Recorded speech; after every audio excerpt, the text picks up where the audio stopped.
out here spreading fertilizer. Just getting to the end of the field here. I'm going to pause my auto steer, stop recording, make my turnaround.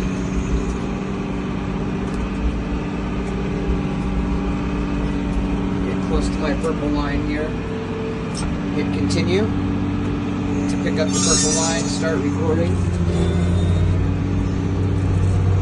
And I'll shift my spreader back in.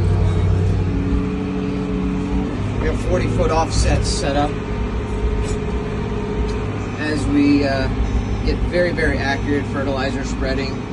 And let me tell you, very stress-free. I don't have to worry about whether I'm overlapping, whether I'm missing anything.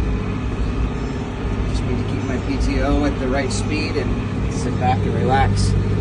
Beautiful morning to be fertilizing our grass hay fields.